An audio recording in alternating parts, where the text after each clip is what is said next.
The cuisine tasting of Australian Shiraz highlighted the difference between these wines and New Zealand Syrah.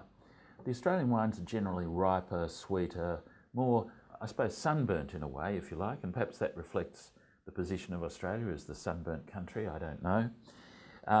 But they reinforced something that has been a theme for years now in the cuisine tastings, and that's the consistency and quality and value of Australian Shiraz.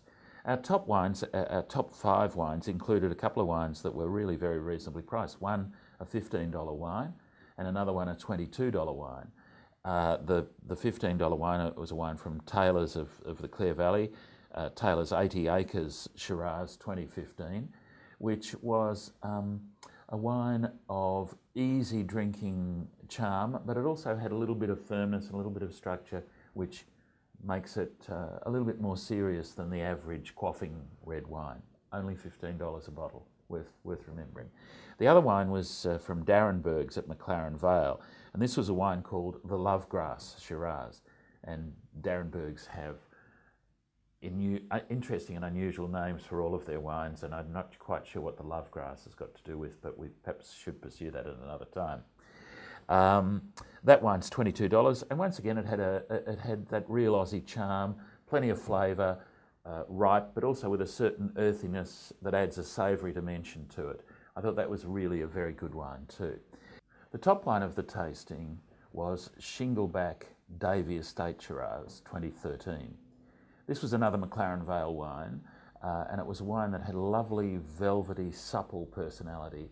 It was seamless and deliciously drinkable, but it was also the sort of wine that had the backbone of tannin and acidity and structure to hold it for long aging. I've seen some of these wines at 15, 20 years of age from McLaren Vale Shiraz, and they really do just live on and on and on. So this is a pretty good each way bet. Drinks quite well now, should be something to trot out for special occasions in the future. There was another wine that was even really more in the stratosphere in terms of price. That was about $125, which was Grant Burge Meshach.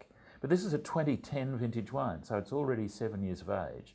And this was a rather more traditional Australian style of Shiraz, a big, rich, chocolatey, chocolate berry, tons of flavour, masses of mouth-filling appeal, and smooth and velvety and complete. Lovely wine for a special occasion, particularly if you're serving something of substance in food, something perhaps like really good thick-cut steaks, maybe porterhouse steaks or something like that. In general, there were some interesting trends in the Australian Shiraz tasting, and one was something that we've noted over recent years is that the style is getting lighter and less oaky and less formidable than it used to be. This is a two-edged sword, and it's showed to some extent in our tasting that maybe they're heading a little bit too far in that direction, and that some of the wines were a little bit lean and mean and lacked some of the generosity that the traditional Australian Shiraz has. So I think there are some directions that perhaps Australian Shiraz is following that might need to be held in a little bit. Having said that, the value is still there across the board, and we were astonished by how few wines scored very low scores in our tasting. The general average quality of Australian Shiraz remains great, and it means that the wines are still sensational value.